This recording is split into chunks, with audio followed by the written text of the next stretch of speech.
ये मैंने क्या किया?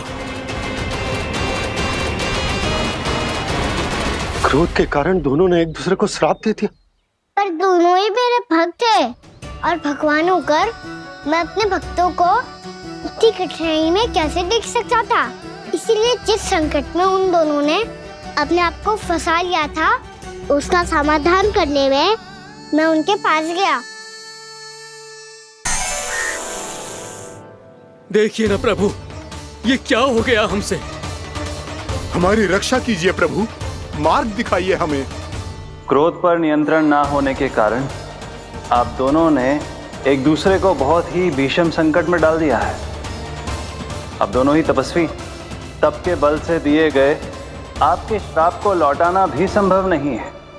प्रभु कोई तो उपाय होगा, हम आपके शरण में हैं प्रभु। अपराध तो हमसे हुआ है प्रभु, पर अब आपसे ही आशा है। कुछ ऐसा कीजिए भक्त वत्सल, जिससे हम दोनों के श्राप का प्रभाव कुछ कम हो जाए। आप दोनों ही मेरे भक्त हैं, इसलिए आपकी पीड़ा का निवारण करने का एक उपाय है मेरे पास। वेद शिरामुनि, जब आप कालिया नाग बनेंगे तो आपको मेरे चरणों को अपने शीश पर धारण करने का सौभाग्य मिलेगा। और अश्र शिरामुनि, आप काग योनि होने के बाद भी आप श्रेष्ठतम ज्ञान और सर्वाधिक यौगिक सिद्धियों के स्वामी होंगे और प्रवचन दिया करेंगे। इसके बाद अश्वशिरा मुनि काक भुसुंडी बन गए, जिन्होंने आगे चलकर सेम गरुड़ देव को रामायण सुनाई। और मुनि वेदशिरा महर्षि कश्यप और देवी कत्रियों के पुत्र कालिया नाग बनकर जल में। और अब वही कालिया नाग जमुना जी में, जिनके कारण जानकी के प्राण लगभग चले ही गए थे। अब कालिया नाग को उचित स्थान पर भेजने का समय आ गया है बाबा। पर ये तो अच्छी बात है कान, वेद शिरा मुनि को दिया हुआ तुम्हारा वचन भी पूरा हो जाएगा, जमुना जी की शुद्धि भी हो जाएगी। इस सब के बाद भी तुम दुखी क्यों हो? क्योंकि इसके बाद मैया के सामने मेरा रहस्य खुल जाएगा बाबा। उन्हें पता चल जाएगा कि उनका बालक कोई साधारण बालक ना है। भविष्य में जो होने वाला है उसे सबके सामने घटने से रोकना मेरे लिए भी संभव ना होगा। मैया को सब पता चल जाएगा। क्या पता चल जाएगा रे मुझे?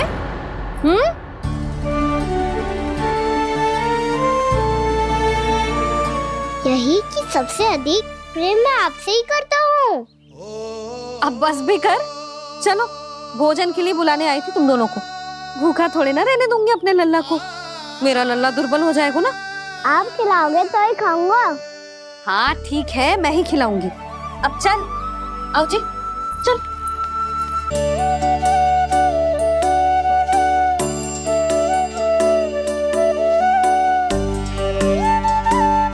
मैया खेलो ना मेरे साथ। मैया सुनो ना,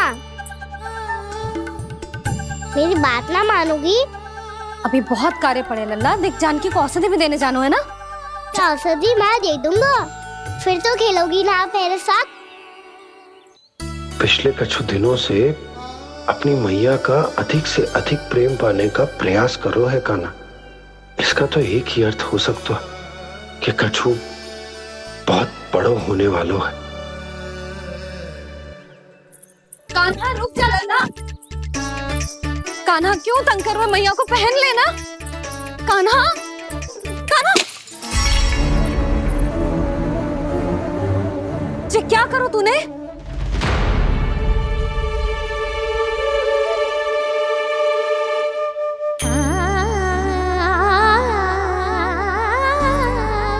अच्छा ठीक है, अब मुंह लटकाने की आवश्यकता ना है।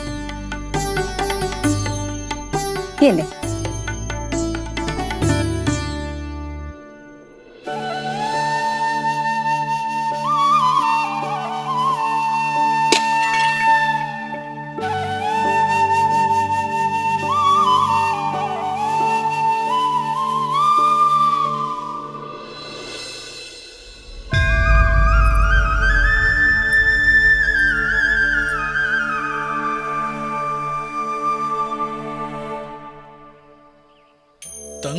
करे मैया को खिजाए, खेले रूठे मनाए, लीला अनोखी करके शरारत, कान्हा दंड भी पाए।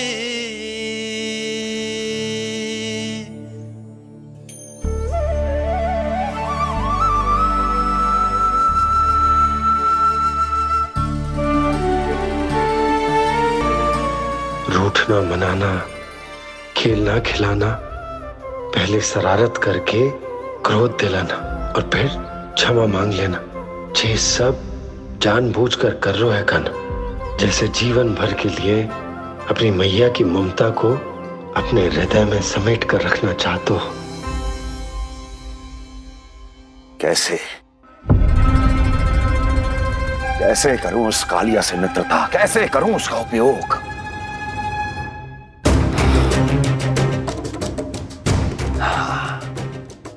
उस पर आक्रमण कर देता हूं और उसे किसी ना किसी तरह से यह विश्वास दिला देता हूं कि यह आक्रमण उस विष्णु अवतार ने किया है।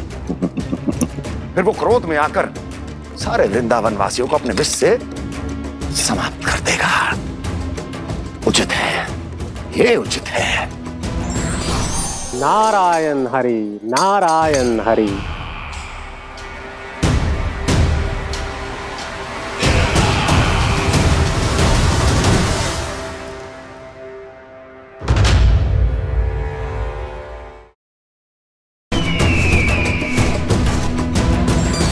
नारायण हरि, नारायण हरि।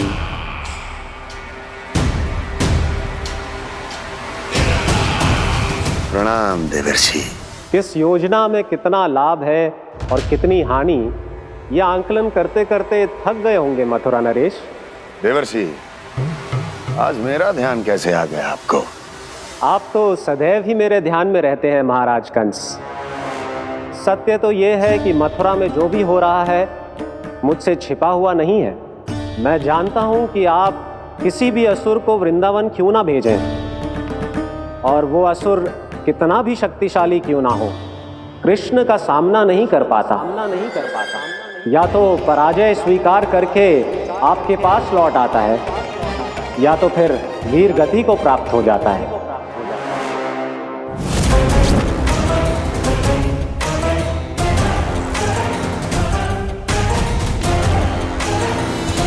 वाह, मुझे मेरी असफलताएं स्मरण कराने आए हैं, मेरे घाव को खुरेदने आए हैं, उन पे नमक छिड़कने आए हैं। मित्र को शत्रु समझने की भूल मत कीजिए महाराज कंस।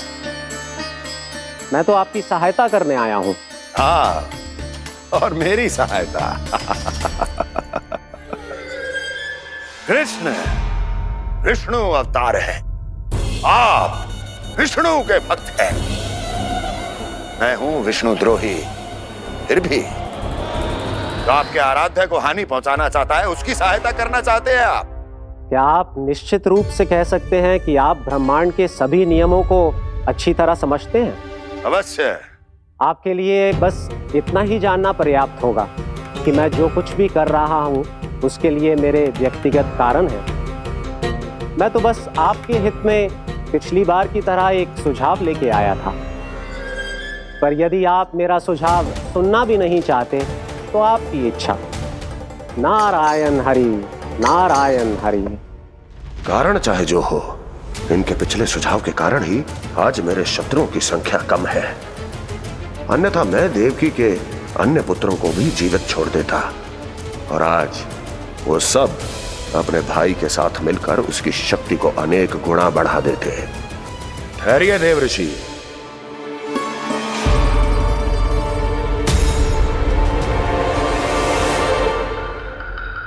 बताइए, क्या सुझाव है आपके पास? मेरे सुझाव का नाम है कालिया नाग।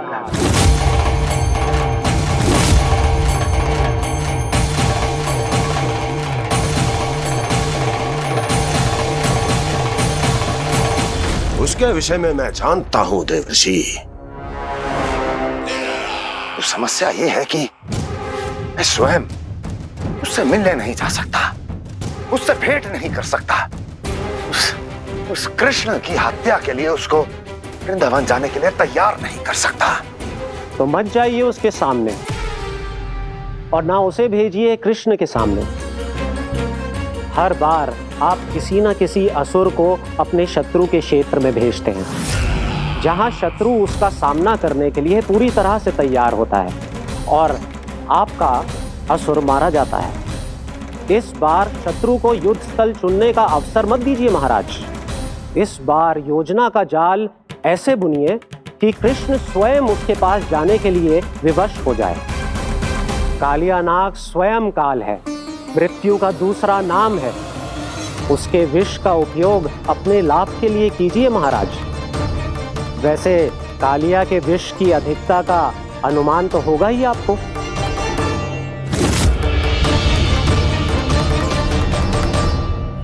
एक बार जो उसके क्षेत्र में पहुंच गया, फिर उसके विष से बचना असंभव है। उचित सुझाव है देवर्षि, उचित सुझाव है। देवर्षि, उस छलिया विष्णु की भक्ति करते करते आप भी उसके रंग ढंग सीख गए हैं। उचित है, उचित है।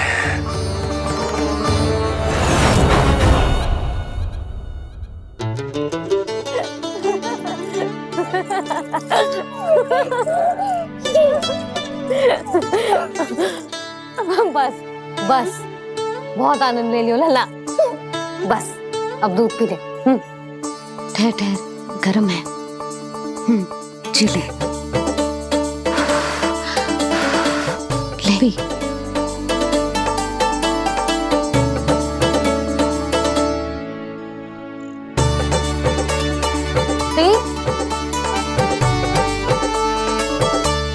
मैं ना होती तो ना जाने क्या होता तेरा। अपने आप दूध भी ना पी सकते है, भावला कहीं का। आपकी इस प्रेम के लिए तो मैं धरती पे आया हूँ मैया। मैं भी यही सोच रहा हूँ यशोदा कि तुम ना होती तो मेरा क्या होता। इसी बात पे थोड़ा दूध और कजू खाने को दे दो। अरे मैं तो भूल ही गई। तनिक ठहर जाओ जी, दूध पी लेना तो आपके लिए भी कछु ले आती हूँ।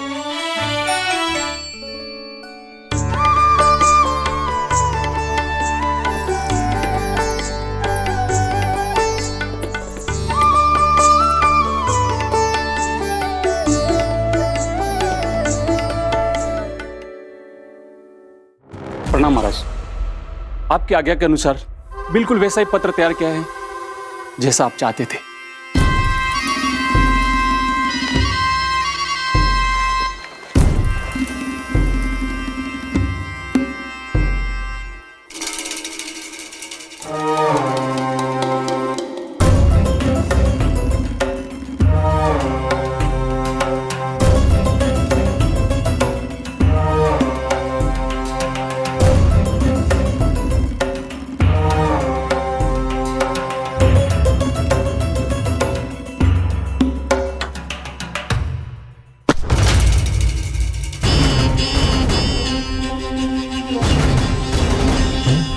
कृष्ण जन्म से लेकर आज तक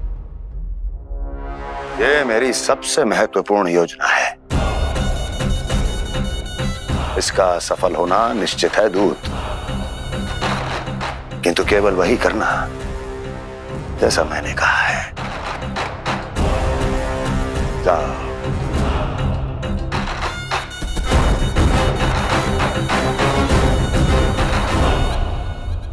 कान्हा,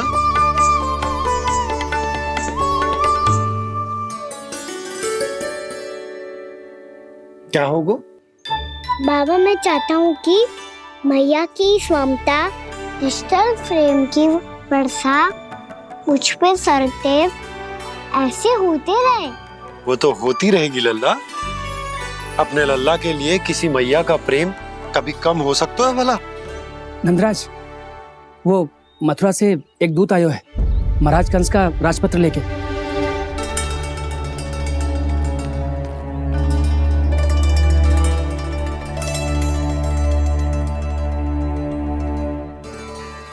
कान्हा अब क्या करने वाला है? तेरे बाबा कहाँ गए? हाँ? कंस मामा का खेल आरंभ हो गया है, पर मैया वो सब सुनेगी तो व्यर्थ चिंतित हो जाएगी। बस थोड़ा बाहर गया मैया, कछु खा रही से। बाहर इस समय? मैया क्या होगा? मैया देखो ना, पीठ पे कछु हो रहा है। मेरा हाथ ना पकड़ो, आप करो ना। दिखा यहाँ। क्षमा करना मैया, पर अभी बाबा को ही संभालने दो ये सब। कहिए, क्या संदेश लाए हैं आप? नहीं नंदराज, नहीं। महाराज कंस का आदेश है कि ये संदेश सभी गांव वालों के साथ ही पढ़ा जाए। ठीक है, मैं गांव वालों के सामने पढ़ दूंगा, पर मुझे तो दीजिए पढ़ने के लिए। महाराज की आज्ञा का पालन करना आपके लिए भी आवश्यक है नंदराज। सभी गांव वासियों की सभा बुलाइए। बंसी, सभी गांव वालों की सभा बुलाओ। राजपत्र में ऐसा क्या संदेश भेजो है कंस ने? अब मेरे पत्र को पढ़कर सब भौचक के रह जाएंगे। और वो कृष्ण, उस कृष्ण के पांव के नीचे से तो भूमि खिसक जाएगी, आकाश फट पड़ेगा, बिजलियां गिर जाएंगी।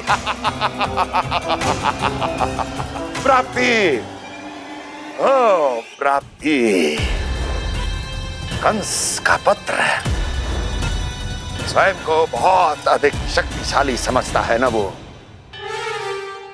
अब देखता हूं कैसे वो इस महासंकट का सामना करता है।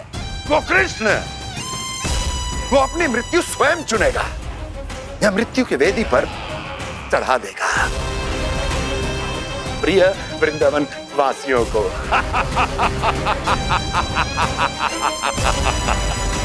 अब आएगा आनंद प्राप्ति, अब आएगा आनंद। सबको इकट्ठा करवा के ही पढ़वाएगो। अवश्य ही कोई विशेष संदेश दिया होगा कंस ने। मैं भी यही सोच रही हूँ सुलक्षणा जी, कछु ना कछु तो विशेष है, पर जे हो क्या सकता है? हाँ, बात तो सही है। ऐसा क्या हो सकता है? सभी गांव वासियों के सामने कहा जाए, कछु तो विशेष अवश्य लग रहा है। बाहर तक कोलाहल क्यों हो रहा है? मैया, मैया, अब क्या होगा? मैया देखो ना, सर पे कछु हो रहा है। लल्ला, नारायण ने तुझे हाथ दिए हैं ना? पीठ की बात अन्य थी। अपने सिर की सेवा स्वयं कर। सर पे तो हाथ पहुंच रहा है ना?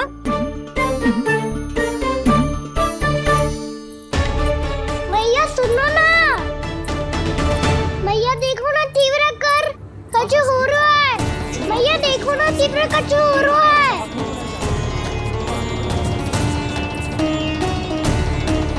सब लोग आ चुके हैं, अपना संदेश सुनाइए आप। गोपराज नंद और सभी वृंदावन वासियों को सूचित किया जाता है कि मथुरा अधिपति और आप सभी के महाराज कंस ने कल सुबह भव्य पूजा का आयोजन किया है। इसके लिए राज्य को वृंदावन के क्षेत्र के निकट यमुना नदी के मध्य में खिलने वाले 1 कोटि कमल के पुष्पों की आवश्यकता है। इसीलिए आप सभी को यह आदेश दिया जाता है कि ये सभी कमल के पुष्प प्रथम पहर से पहले राजसभा में पहुंचा दिए जाए। तो सारे वो भी प्रथम पहर से पहले कैसे हो सकता है? यदि आप ऐसा करने में असफल रहे तो इसे राज आज्ञा का उल्लंघन माना जाएगा और राजद्रोह के आरोप में आप सभी को कड़े से कड़ा दंड दिया जाएगा। स्मरण रहे, यदि कल की पूजा में इन 1 कोटि कमल के पुष्पों का ना पहुंचने के कारण कोई व्यवधान आया तो समस्त वृंदावन वासियों को दोषी माना जाएगा और पूरे गांव को निवासियों सहित धूल में मिला दिया जाएगा। कल प्रथम पहर तक का ही समय है आप सबके पास।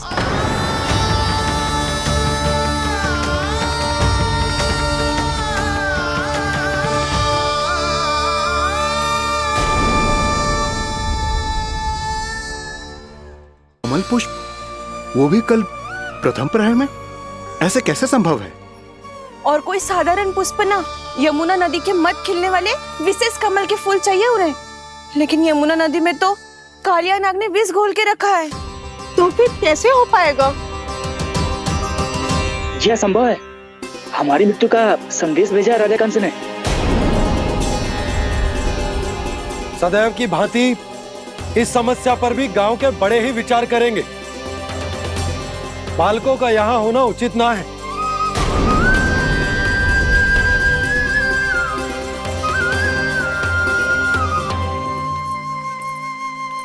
लल्ला ले, जे गेंद ले, जा अपने सखाओं के साथ खेल।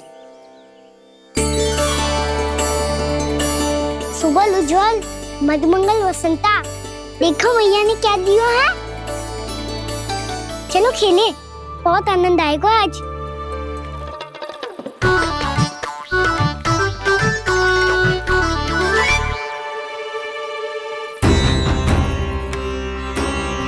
भानु, बंसी, जाओ और शीघ्र ही वो घेरे का कार्य समाप्त करो।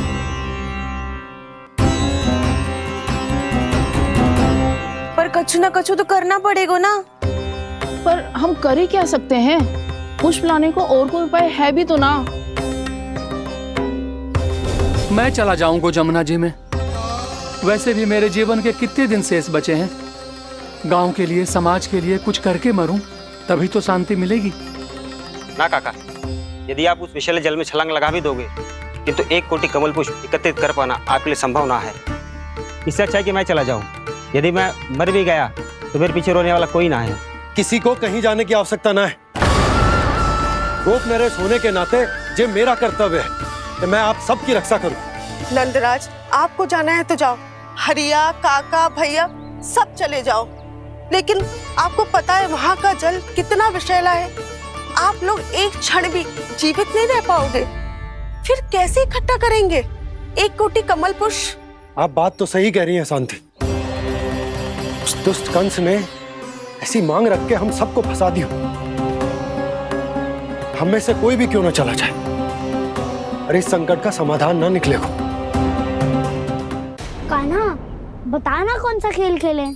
गेंद पकड़ खेलते हैं। पर एक बात सुन लो सब, कोई भी तीव्र गति से ना फेंकेगा गेंद को। भैया ने फ्रेम बनाई है मेरे लिए। सब तैयार हो?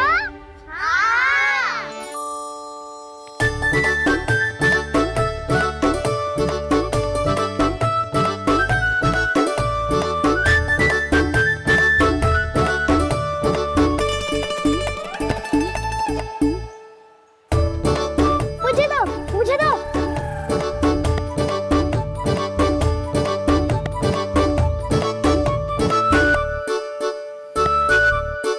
मुझे दो, मुझे दो।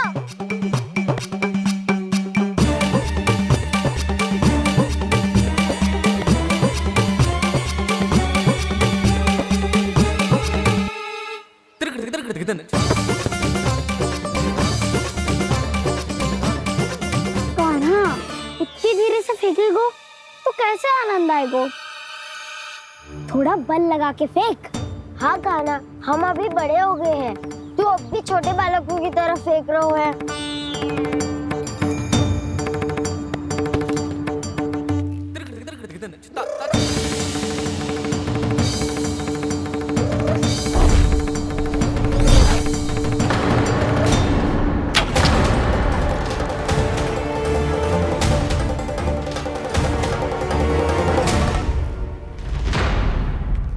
दीदी जी क्या करो कान्हा?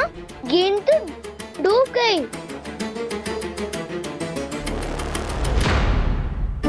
अच्छा, तो ये सब इसकी योजना का भाग था ताकि ये कालिया का सामना कर पाए। तुम सबने तो कही थी तीव्र गति से फेंको। देखो फिकवा दी ना मेरी गेम। मुझसे नदी में। अब मुझे जाके लानी पड़ेगी। रुक जा कान्हा, रुक जा कान्हा। जी क्या बोल रहे थे कान्हा? इसमें तो बहुत संकट है। कोई भी संकट मेरी मैया का उपहार खोने से बड़ा ना है। बहुत प्रेम से बना के उन्होंने दी थी। हे नारायण, कोई उपाय समझ में ना आ रहा है। मैया, हम कैसे करेंगे हम अपने गांव की रक्षा? कीड़े पड़ेंगे उस दुष्ट को। यदि उसके कारण किसी के प्राण चले गए तो कौन सा फल मिलेगा उसे इस पूजा का? तुम सही कह रही हो यशोदा। हमारे पास कोई और दूसरा विकल्प भी तो ना है। यदि हमने मथुरा की राज आज्ञा का पालन ना किया तो इसका दुष्परिणाम पूरे गांव को भुगतना पड़ेगा।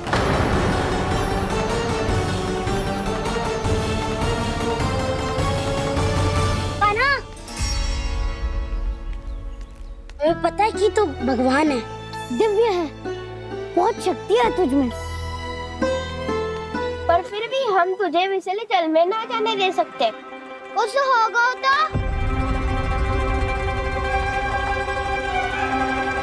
तुम सब इतनी हट कर रहे हो तो ठीक है, ना जाऊंगा। गेंद कहाँ गिरी है, कितनी दूर गई है, ये तो देख लूं, ताकि उसे बाहर निकालने का कोई उपाय ढूंढ पाऊं।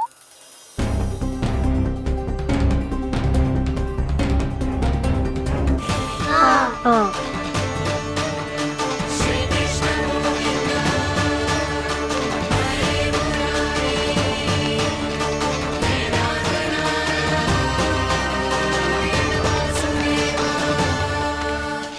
कान्हा की ये लीला तो समझ ही नहीं आ रही।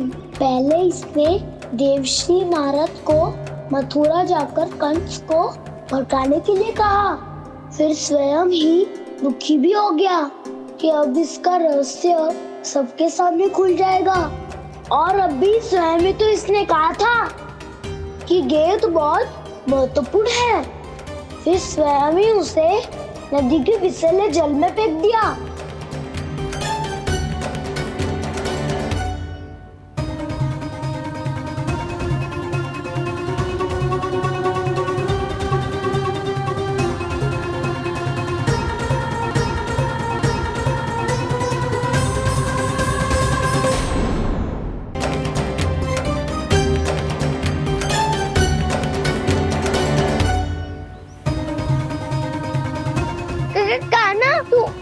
ऊपर क्यों चढ़ रहा है?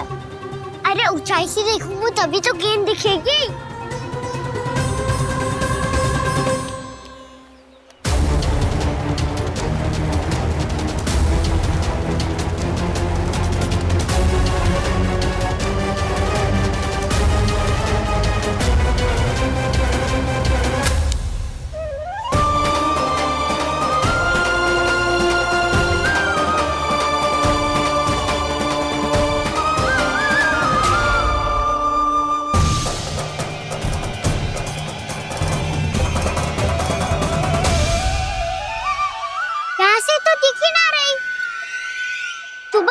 से फेंकी थी ना? ना वहाँ से फेंकी थी। कहाँ से? देखा ना वहाँ से। समझ ना आ रहा, ठीक बताना कहाँ से फेंकी थी?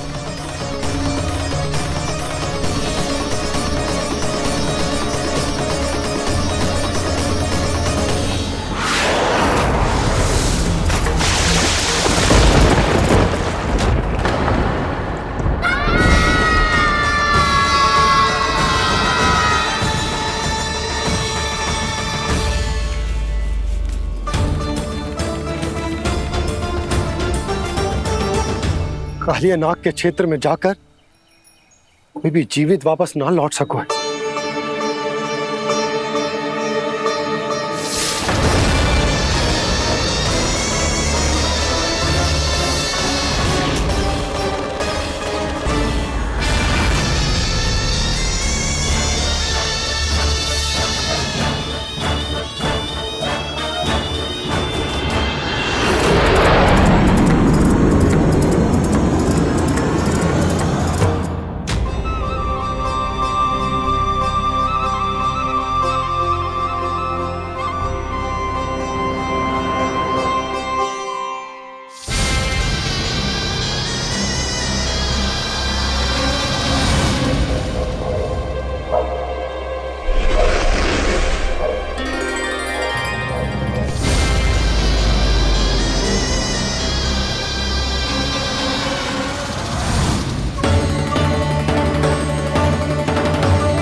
कालिया नाग तो उसे देखते ही निकल जाएगा।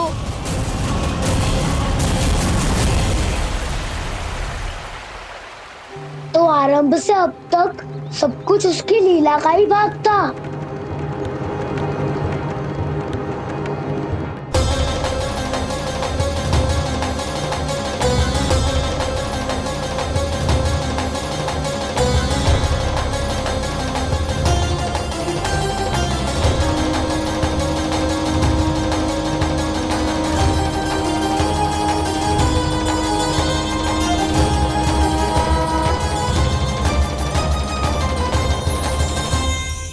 इतना सुंदर रूप, मन मोहने वाली मुस्कान, अद्भुत तेज और भगवान जैसी दिव्यता। कौन हो तुम? हाँ, तुम्हें देखकर तो हम सब सम्मोहित ही हो गए।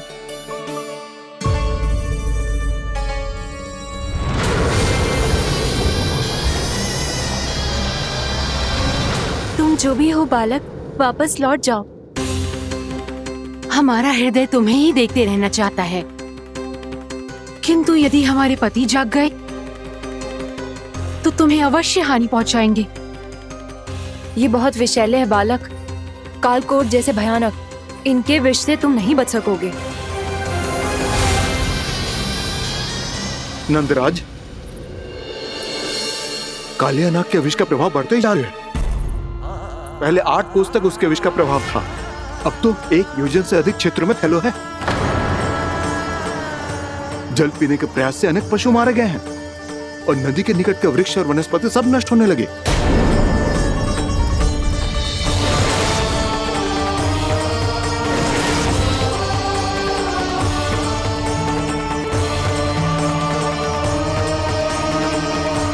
इनके विष की तीव्रता इतनी अधिक है बालक कि इनके संपर्क में आने वाले को तड़पने का भी अवसर नहीं मिलता। इनके विष की अग्नि क्षण भर से भी कम समय में प्राण वायु को जलाकर राख कर देती है।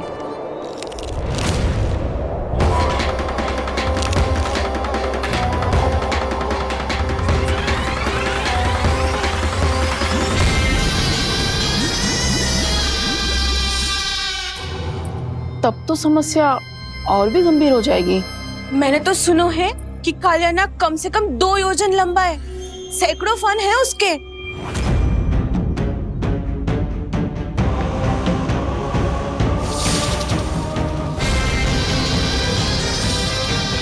इसका अर्थ तो ये है कि हम दोनों ओर से फंस गए। एक और कंस को 1 कोटि कमल पुष्प देने जो कि कालिया नाग के क्षेत्र में पड़ते, और दूसरी ओर उस कालिया नाग का विष यमुना जी के क्षेत्र में बढ़ता ही जा रहा। इसके कारण हम ही नहीं, निर्दोष पशु पक्षी भी संकट में। इन दोनों समस्याओं का एक ही समाधान है, उस कालिया नाग का सामना करना। और ये ना समझ आ रहा कि हम ये करेंगे कैसे, क्योंकि ये बात साधारण मनुष्य के बस की ना है। हमारे लिए ये असंभव है।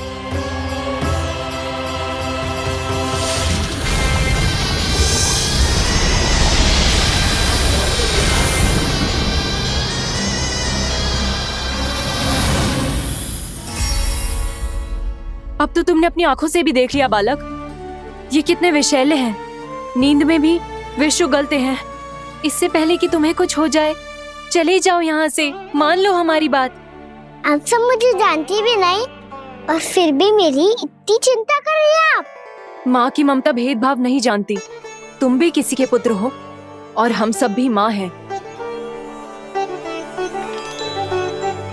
एक माँ को हर बालक में अपनी ही संतान दिखाई देती है, इसलिए हम तुमसे विनती करते हैं, वापस चले जाओ, बचा लो अपने प्राण।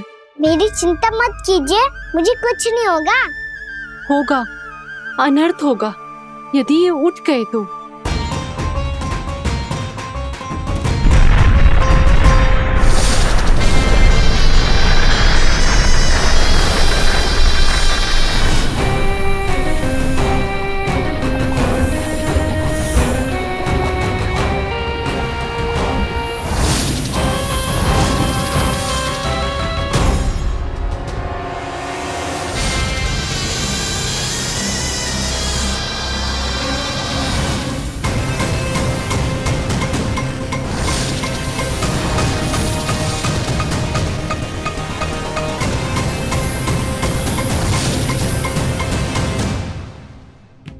सामने होते हुए भी अपने इश्क को केवल वही देख सकता है जो अपना अभिमान त्याग चुका हो।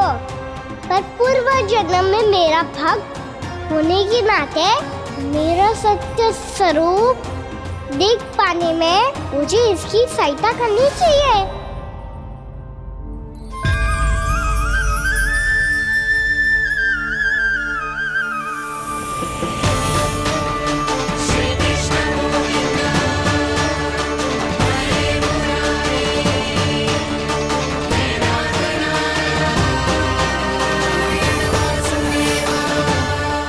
देखो हमारा छोटा सा कान्हा कैसे डट के खड़ा हुआ है, इतने विशालकाय, इतने महाभयंकर सबके सामने।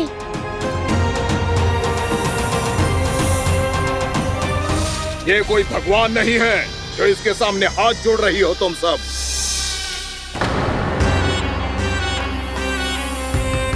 एक सामान्य साधारण बालक है ये, जो ये तक नहीं जानता कि इसके सामने है इसका काल, कालिया।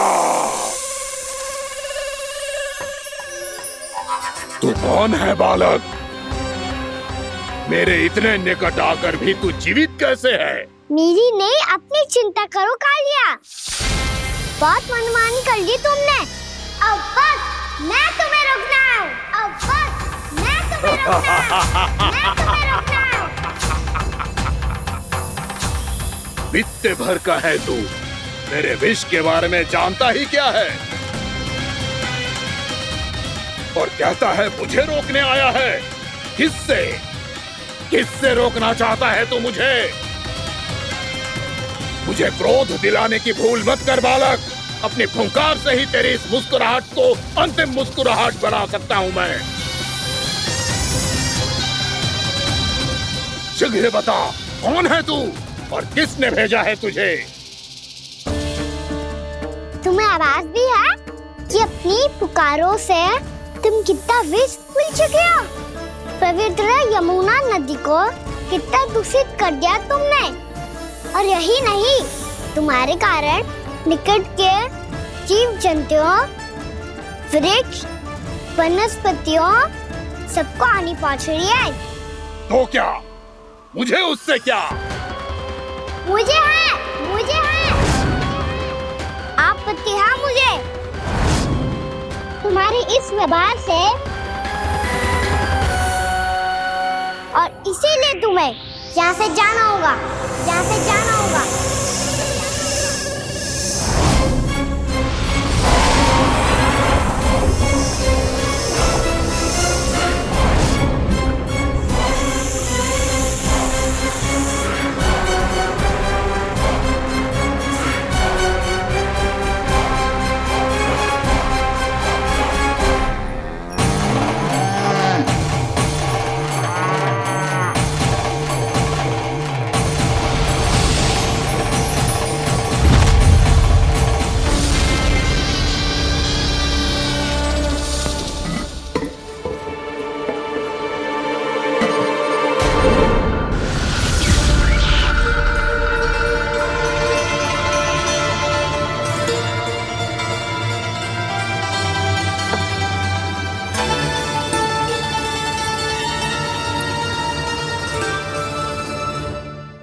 मुझे आदेश देने का साहस भी कैसे किया तूने? इस क्षेत्र को मैंने अपना राज्य बनाया है, मेरा परिवार रहता है यहाँ, और तू मुझे यहाँ से जाने के लिए कह रहा है? हाँ, क्योंकि तुम्हारे यहाँ रहने के कारण अन्य जीवों को हानि हो रही है, और मैं ऐसा नहीं होने दे सकता। मैं तो बस वही कर रहा हूँ जो एक सर्प का स्वभाव है। विष फैलाना स्वाभाविक है मेरे लिए, इसलिए मुझे चुनौती मत दे बालक। चुनौती तो मैं दे चुका हूँ कालिया। अब तो बस तुम्हें स्वीकार करनी है।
नहीं दे रहा हूँ।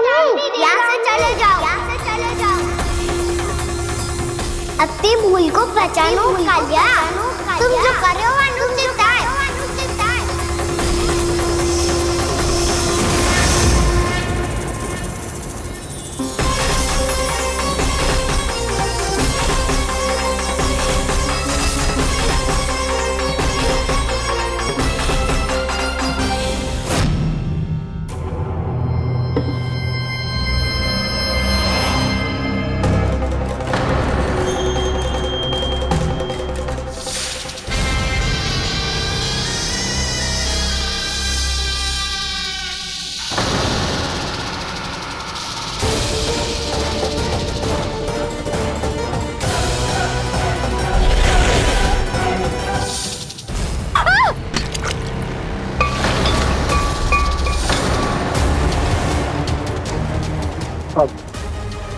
मैं आता हूँ।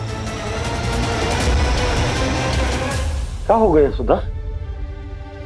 मुझे आवाज हो रहा है जी, कछु ना कछु गड़बड़ है। यशोदा, जो समस्या हमारे सामने है, हम सभी उसका समाधान खोजने में जुटे। तुम विश्वास करो, मैं कोई ना कोई समाधान अवश्य ढूंढ लूंगा। हम कैसे भी करके वो कमल के पुष्प उस कंस तक पहुंचा देंगे। नाना, समस्या उससे कहीं अधिक है, उससे कहीं अधिक बड़ी, उससे कहीं अधिक भयानक है।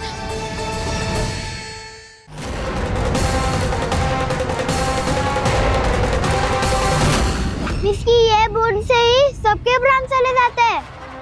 इसने तो विस्की धारियां फेंकी है खाना पे। कान्हा कैसे बच्चे को अधिक विष से? इसका विष तो क्या, ये सर स्वयं भी छू तक नहीं पाएगा हमारे कान्हा को।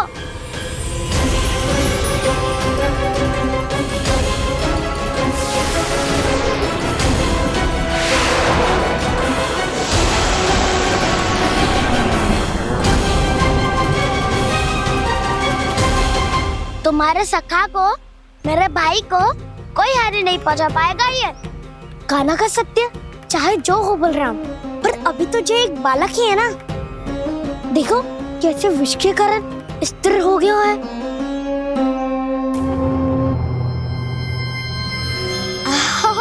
हाउ सर्फ ने कितनी आसानी से अपनी पूंछ से बांध लिया है।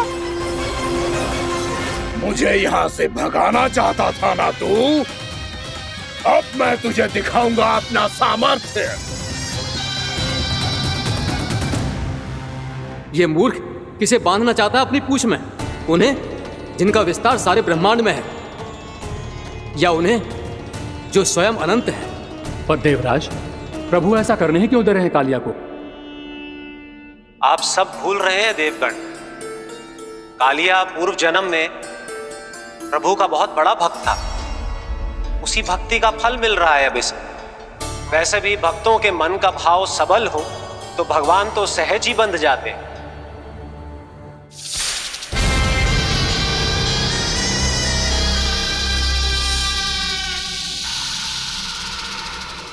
बलराम, तुमने ही तो कही थी कान्हा को कछु ना होगो। देखो उस दुष्ट ने चारों ओर से जकड़ लियो है।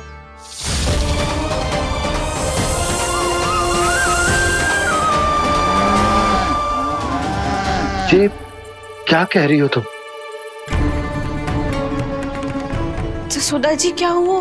घबरा क्यों रही हो आप? सुलक्षणा, मुझे आभास हो रहा है कुछ बहुत बड़ी अनहोनी हो गई है। नंदराज, नंदराज, नंदराज!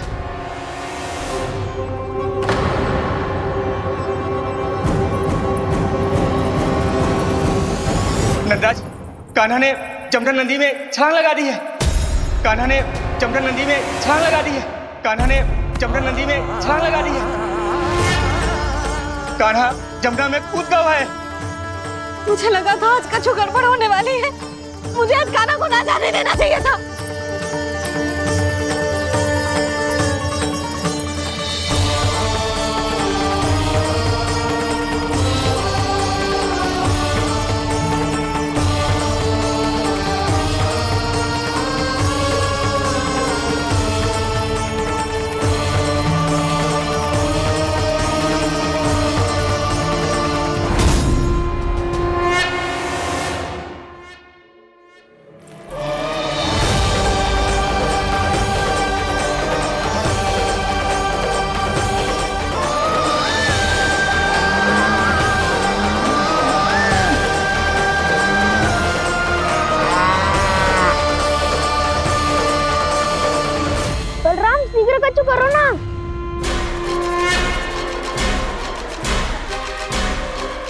कुछ भी करो पर कान्हा को बचाओ।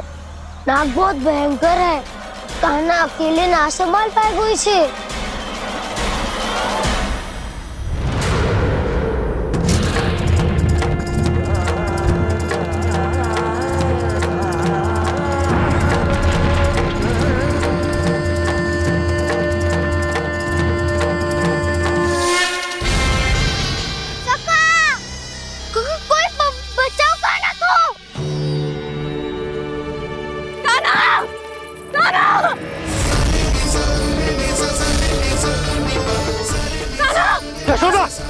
यशोदा रुको। छोड़ दो मुझे, प्लीज छोड़ दो मुझे। जीजी संभालो, बावली हो गई है। जीजी संभालो। कान्हा, कान्हा।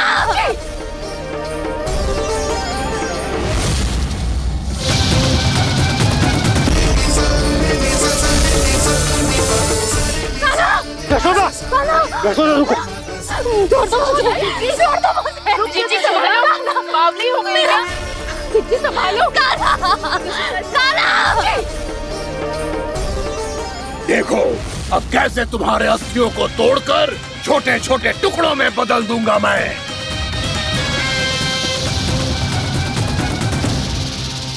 अगर जी आप जाओगी तो आप भी फंस जाओगी। अपने लल्ला के लिए मैं किसी भी संकट का सामना करने के लिए तैयार हूँ।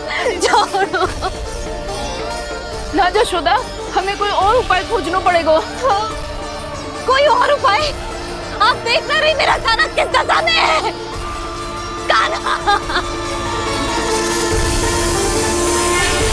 मैया के वश में नहीं है, नहीं तो ये अपने लल्ला के लिए साक्षात काल का भी सामना कर ले। ये तो केवल कालिया नाग है। हे नागराज, आप मेरे प्राण ले लो पर कान्हा को छोड़ दो। ना नागराज, आप मेरे प्राण ले लो, मैं विरोध भी ना करूंगी। ना नागराज, आप मुझे मार दो पर मेरे कान्हा को छोड़ दो। ना ना ना ना नागराज, मेरे प्राण ले लो, हमारे कान्हा से क्या शत्रुता है आपकी। प्रभु के लिए जो प्रेम यशोदा मैया के हृदय में है, वही इन सभी गोपियों के हृदय में भी है।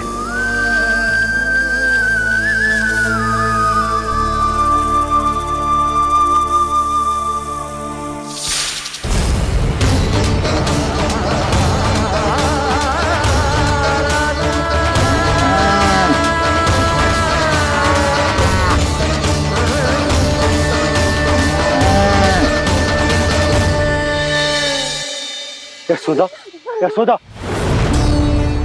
देखो इन गोपियों को, इन गैयाओं को, इन सब के मन में भी तुम्हारी भांति ही ममता भरी हुई। वो सब भी कान्हा से उतना ही प्रेम और स्नेह करती है, उतनी ही ममता से भरी हुई है जितनी कि तुम। तो तुम ही सोचो, जिसके साथ इतनी ममता और इतना स्नेह, इतना प्रेम, उसका कोई क्या कर सकता है? उस कालिया नाग का वेश इस सब आशीर्वादों के सामने कछु न है। कछु करो जी।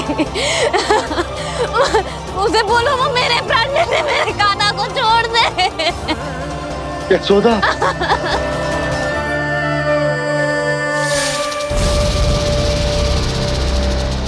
केवल इन्हीं में नहीं देवराज, नाग पत्नियों के हृदय में भी ममता का वही प्रेम उमड़ रहा है। देखिए।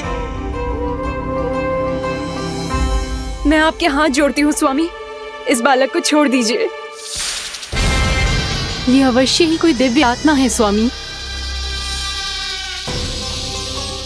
हम आपसे विनती करते हैं स्वामी, इस नन्हे बालक को हानि मत पहुंचाइए स्वामी। मेरी पत्नियां मेरे ही शत्रु के लिए विनती कर रही हैं। अब यदि इसके पक्ष में एक शब्द भी कहा तुम सबने, तो मैं इस बालक से पहले तुम सबके प्राण ले लूंगा। हो रहा प्रसन्न नाग कालिया, विजय को निश्चित जान। रोते बिलखते व्याकुल सब संकट में देख कान्हा के प्राण।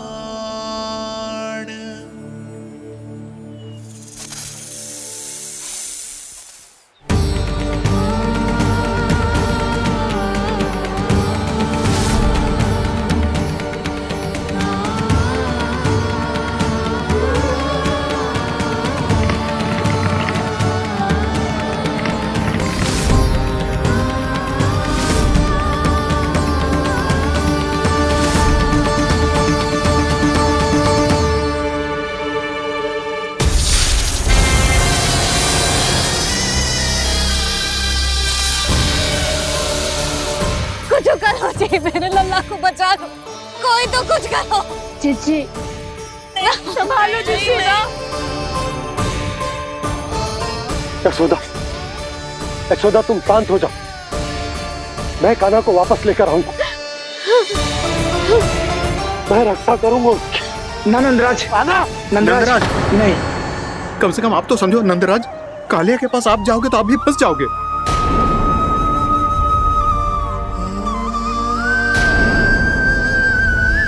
बलराम, तेरा भाई इतनी भीषण संकट में है और तुझे जरा भी दुख ना हो रहा?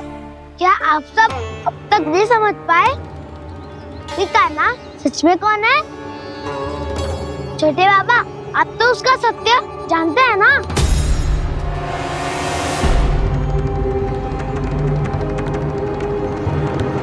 मानता हूँ कि आप सब कान्हा के रहस्य के बारे में नहीं जानते, पर क्या उसके जन्म से आज तक घटी एक से बढ़कर एक विचित्र घटनाओं को भी भूल गए हैं आप सब? भूल गए हैं कि कैसी पूतना जैसी राक्षसी उसका कुछ बिगाड़ नहीं पाई, कैसे तरनावती जैसा भयानक राक्षस उसे एक खरोच भी नहीं दे पाया था।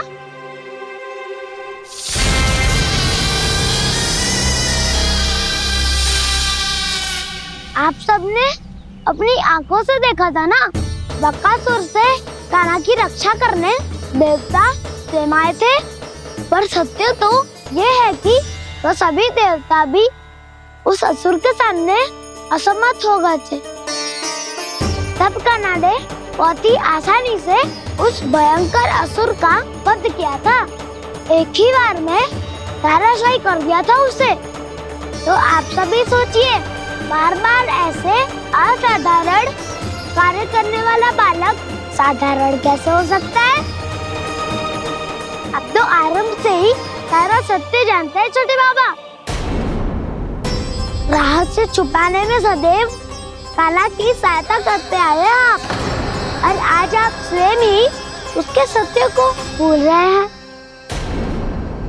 और तुम सब भी तो जानते हो कान्हा की शक्तियों के बारे में, तो क्या तनिक भी विश्वास ना है अपने सखा पे? बलराम, तू क्या कह रहा है? मैंने जो कहा उसका एक एक शब्द सत्य है छोटी माँ। यदि प्रभु की इच्छा हुई तभी कुछ ही क्षणों में सब कुछ अपनी आंखों से स्वयं अनुभव कर लेंगे आप।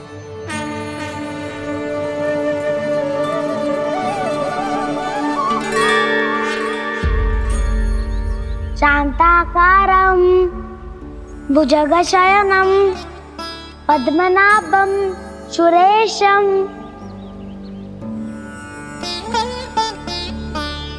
विश्वाधारं गगनसदृशं मेघवर्णं शुभांगं लक्ष्मीकान्तं कमलनयनं योगी वीरध्यानगम्यं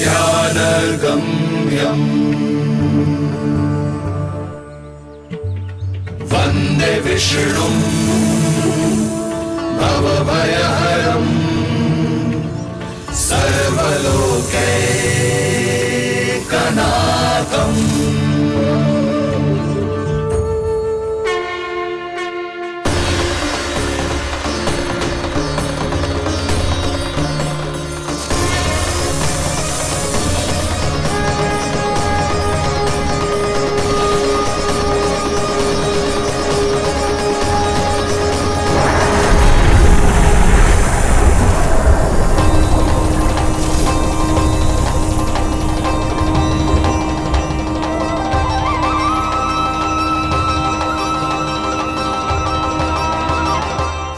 तुझे क्या लगता है बालक कि तू मेरी जगत से निकल गया तो अब बच जाएगा तू?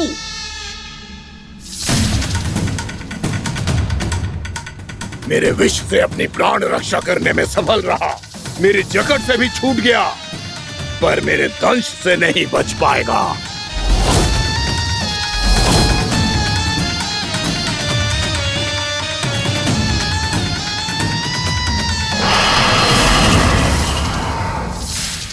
अब भय से भाग रहा है, पर मैं तुझे मृत्यु देकर रहूंगा।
मेरा नन्हा सा कान्हा कितनी देर भाग पाएगा?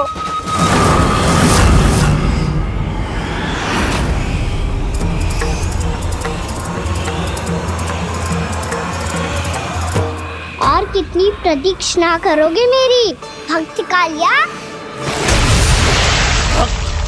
भक्त नहीं, काल हूं मैं तेरा। जब अहंकार का मुकुट बुद्धि को ढक लेता है तो भक्त अपने भगवान को भी नहीं पहचान पाता। व्यर्थ की पहेली में मत उलझा बालक, ना मैं भक्त हूँ और ना तू भगवान।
जिसके लिए इतने व्याकुल हो रहे थे, उसे छूकर कालिया नाग का हलाहल जैसा विष भी चरणामृत बन गया है और यमुना जी के जल में फैल चुके विष के प्रभाव को भी नष्ट कर रहा है।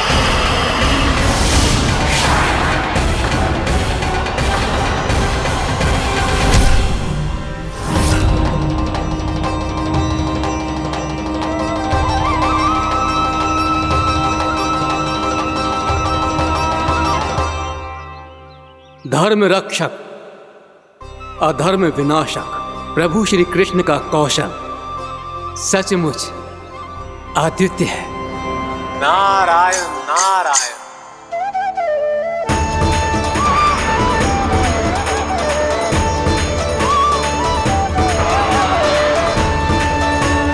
मेरा भाग तुम्हारे भीतर के अहंकार का प्रतीक है कालिया। अब तुम्हारा अहंकार, तुम्हारा अर्पण मेरे पाँव के नीचे है और तुम्हारी पूंछ अर्थात तुम्हारे प्राण मेरे हाथ में। अब तुम क्या करोगे भक्त?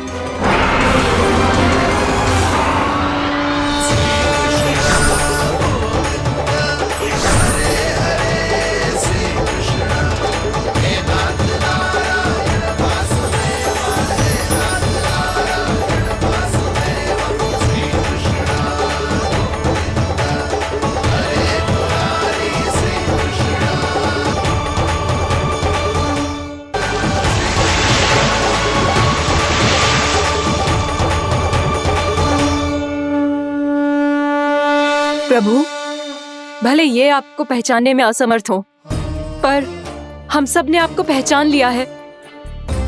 हाँ प्रभु, एक भक्त होने के नाते और एक अर्धांगिनी और माँ होने के नाते मैं आपसे इनके प्राणों की भिक्षा मांगती हूँ।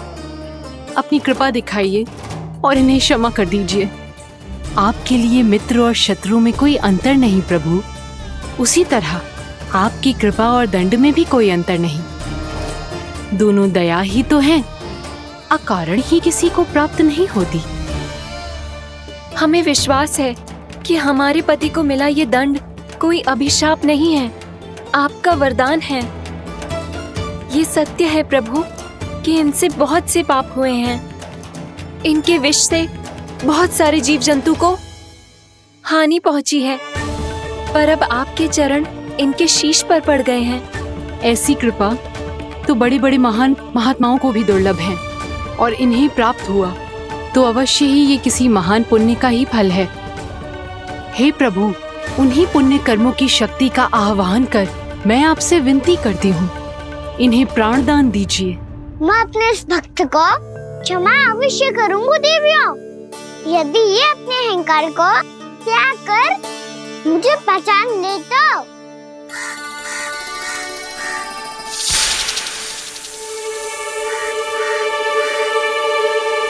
मैं तुम्हें श्राप देता हूँ, जितनी विषैली तुम्हारी जिह्वा है उतने ही विषैले सर्प बन जाओ तुम।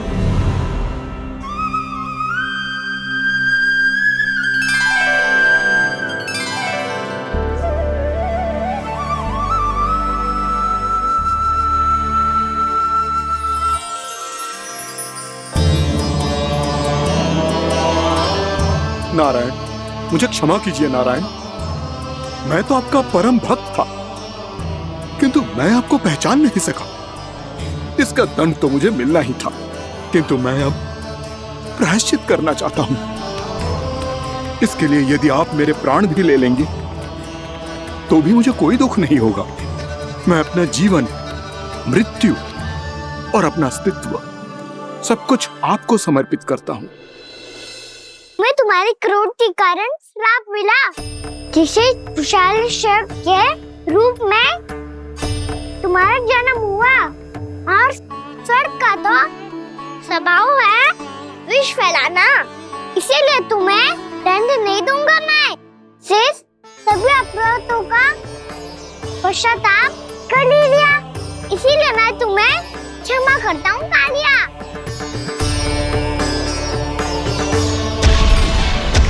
पर तुम्हें यहाँ से दूर समुद्र के बीच जाकर रहना होगा, जहाँ किसी निर्दोष का जीवन तुम्हारे विष से प्रभावित ना हो। मैं चाहकर भी आपकी इस आज्ञा का पालन नहीं कर सकता। मैं असमर्थ हूँ प्रभु, क्योंकि यदि मैं इस क्षेत्र को छोड़कर गया तो मेरी मृत्यु निश्चित है।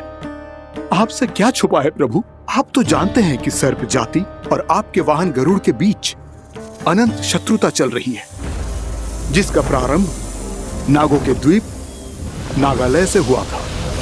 उस द्वीप पर छोटे जीवों को निगल जाने के लिए सर्प थे, और गरुड़ को सर्पों का स्वाद बहुत प्रिय था, इसलिए वो बार बार नागद्वीप जाने लगा था। पर इस कारण पूरी सर्प जाति उससे आतंकित हो गई थी। इसलिए जब भी गरुड़ वहां पहुंचता तो सभी सर्प छिपने लगते। जब गरुड़ को इसका आभास हुआ तो उसे बड़ा क्रोध आया और वो उत्तेजना में भरकर सर्पों का शिकार करने लगा। भूख ना होने पर भी उन्हें मारने लगा। अब सर्पों के प्राण हरना उसके लिए खेल बन गया था। इस भीषण समस्या का समाधान ढूंढने के लिए पूरी सर्प जाति महान सर्प वासुकी के सामने इकट्ठी हुई। हे महान वासुकी, हमारी सहायता कीजिए। नागद्वीप पर गरुड़ ने आतंक मचा दिया है। पहले तो वो हमें अपना भोजन बनाता था, लेकिन अब हम उसके खेल का साधन बन चुके हैं। भूख हो या ना हो, जब तब आकर वो हमारे प्राण हर लेता है। अनुचित हिंसा के इस प्रथा का आरंभ सर्पों ने ही किया है। पहले आप सबने पूरे द्वीप पर अधिकार कर लिया, फिर आहार के साथ साथ आनंद के लिए भी आप सभी ने निर्दोष जीवों की हत्या की। और जब सृष्टि का संतुलन बनाए रखने के लिए गरुड़ आपको अपना आहार बनाने आया, तो आप सब अपने प्राणों की रक्षा के लिए छिपने लगे। तो फिर गरुड़ का उत्तेजित होना तो स्वाभाविक ही था। नागनाथ, जो हमने अन्य जीवों के साथ किया वही अब हमारे साथ हो रहा है, परंतु ये भी तो सृष्टि के संतुलन के विरुद्ध ही है ना? अवश्य है, इसलिए मैं गरुड़ से चर्चा करूंगा। धन्यवाद प्रभु।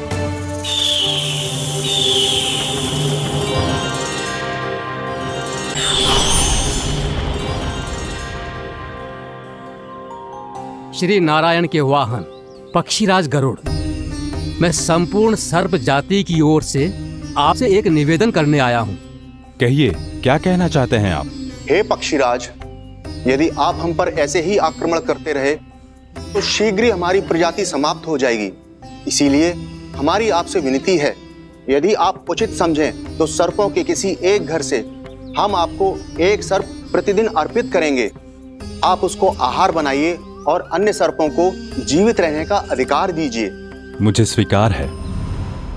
तब से प्रतिदिन किसी एक घर से एक सर्प गरुड़ के भोजन के लिए भेजा जाने लगा। समय के साथ मेरे घर की भी बारी आई, परंतु मैंने एक बहुत बड़ी भूल कर दी।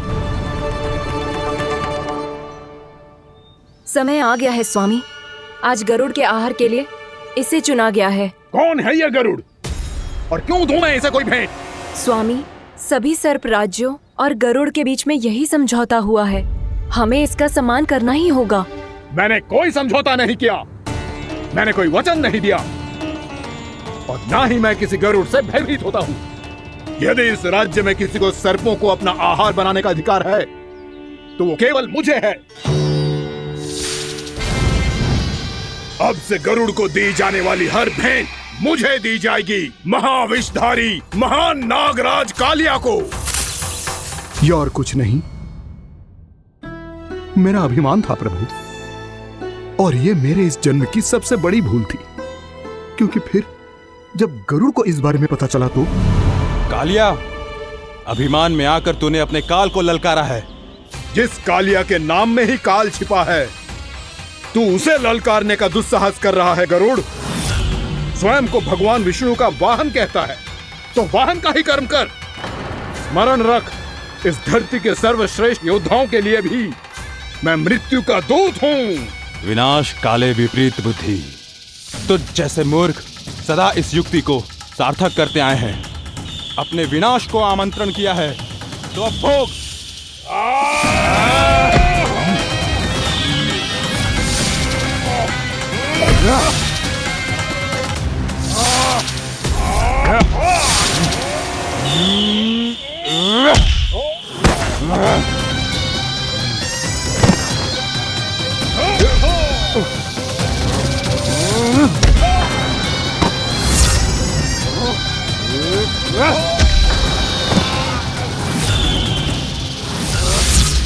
जिसने मेरा भोजन चुराने की धृष्टता की है वो इसी योग्य है।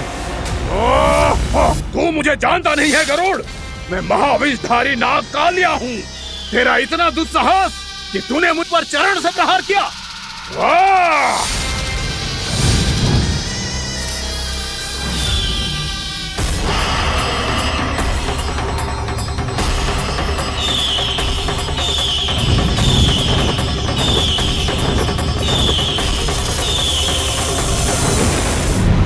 मैं अपने अभिमान में भूल गया था कि गरुड़ मुझसे कहीं अधिक शक्तिशाली है। इसलिए अपने प्राणों की रक्षा करने के लिए मैं एक स्थान से दूसरे स्थान भागने लगा। नदियां, पर्वत, यहां तक कि मैंने सागर भी लांघ डाला, पर मैं जहां भी जाता गरुड़ के रूप में मेरा काल वहीं आ जाता। इसीलिए मृत्यु की आशंका से भयभीत होकर मैं अपने बड़े भाई मां कद्रु के प्रथम पुत्र अनंत शेषनाग से राय लेने चला गया। भैया, मैं यहां आपसे आपकी सहायता लेने आया हूं। मेरी एक छोटी सी भूल के कारण यह गरुड़ मेरा पीछा कर रहा है। मुझे हर समय हर स्थान पे ढूंढते रहता है। यदि उसने मुझे ढूंढ लिया तो वो निश्चित ही मेरे प्राण ले लेगा। मुझे कोई ऐसा स्थान बताइए जहां मैं अपनी पत्नी और अपनी संतानों के साथ शांति से रह सकूं। तुम यमुना नदी के किनारे वृंदावन क्षेत्र में जाके वास करो कालिया। गरुड़ वहां प्रवेश नहीं कर सकता, क्योंकि उसे ऋषि सोबरी का श्राप मिला हुआ है।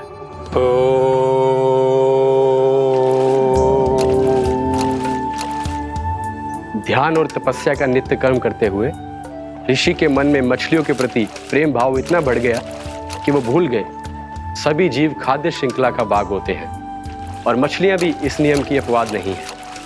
उन्हें मछलियों की अटखेली इतनी अच्छी लगने लगी कि वो इस क्षेत्र के मछुआरों को भी मछली पकड़ने की अनुमति नहीं देते थे।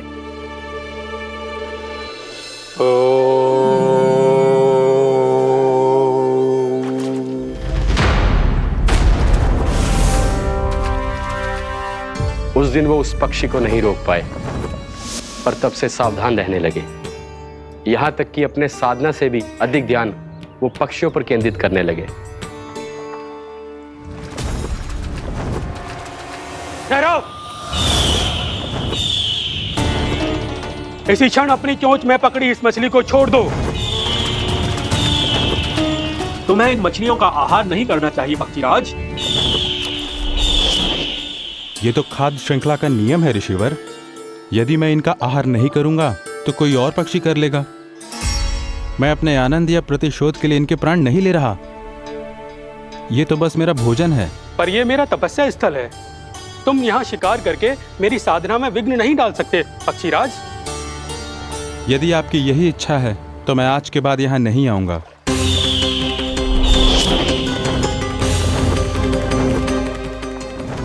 पर आज ये मछली मेरे आहार के रूप में पकड़ी जा चुकी है।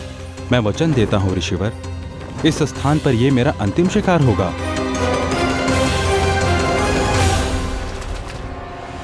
आज के बाद यदि तुमने वृंदावन की निकट उड़ान भी भरी तो तुम सैकड़ों टुकड़ों में फटकर मारे जाओगे पक्षीराज। ये मेरा श्राप है।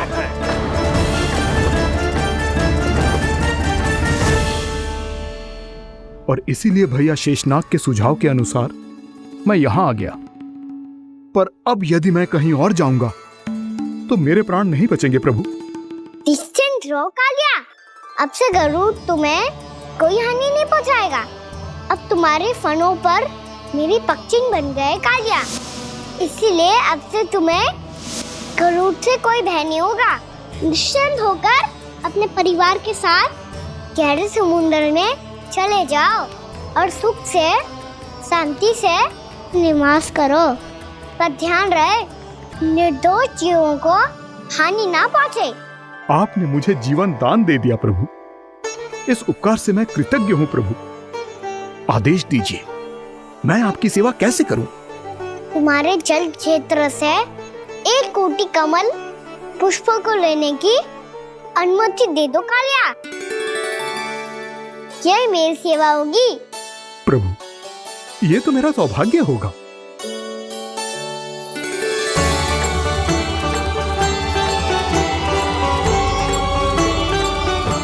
1 कोटि के स्थान पर हम 3 कोटि कमल पुष्प ले आए प्रभु। मैं तुम्हारी सेवा भाव से प्रसन्न हुआ कालिया। रमनाक द्वीप पर चले जाओ ताकि तुम्हारे कारण फिर कभी किसी निर्दोष जीव को हानि ना पहुंचे और न ही तुम्हारा विष मेरे प्रिय यमुना नदी के जल को दूषित कर पाए। मैं तुम्हें आशीर्वाद देता हूँ। आज यहाँ मेरे द्वारा तुम्हें दिए गए इस आदेश का स्मरण जो भी भक्त करेगा और प्रातः काल और संध्या काल में इसका उच्चारण करेगा, उसे फिर कभी किसी संकट से कोई भय नहीं होगा। ये स्थान अब से काला कुंड के नाम से जाना जाएगा। यहाँ पर स्नान करने वाला और देवताओं को इस क्षेत्र से जल का अर्घ्य देकर प्रसन्न करने वाला भक्त यदि मेरा स्मरण करके पास रखेगा तो वो अपने सभी पापों से शीघ्र ही मुक्त हो जाएगा।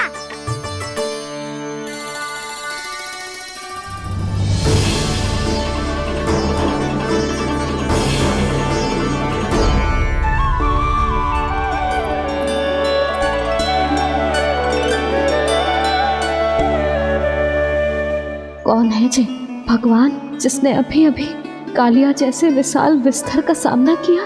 क्या एक साधारण बालक जो शीत की अधिकता से ठिठुर रहा है? क्या करूं?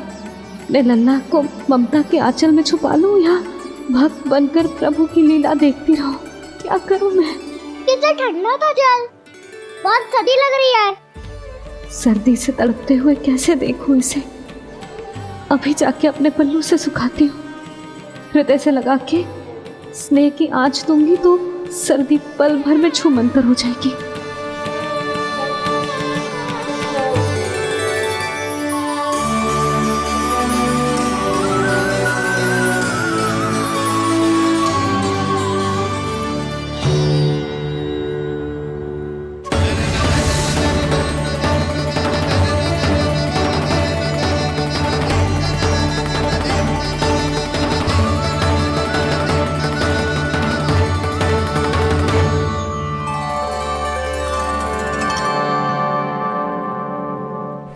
मेरी आवश्यकता ना है इसे। ये तो सच्ची में भगवान ही है जिसकी ठंड दूर करने के लिए स्वयं द्वादश आदित्य प्रकट हो गए हैं।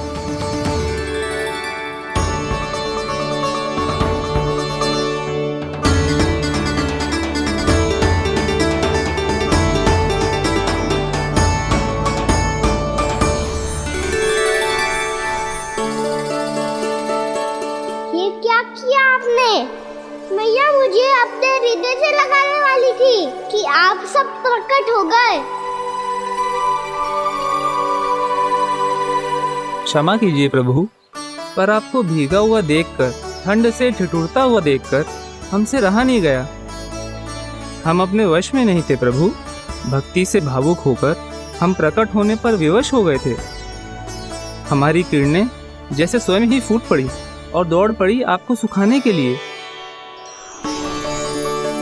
मैं आपका प्रेम, आपकी भक्ति समझता हूं आदित्यगण, और इसीलिए इस समय मैं जहां खड़ा हूं, इस स्थान को द्वादश आदित्य टीला के नाम से जाना जाएगा। द्वादश आदित्य टीला के नाम से जाना जाएगा। हम धन्य हो गए प्रभु।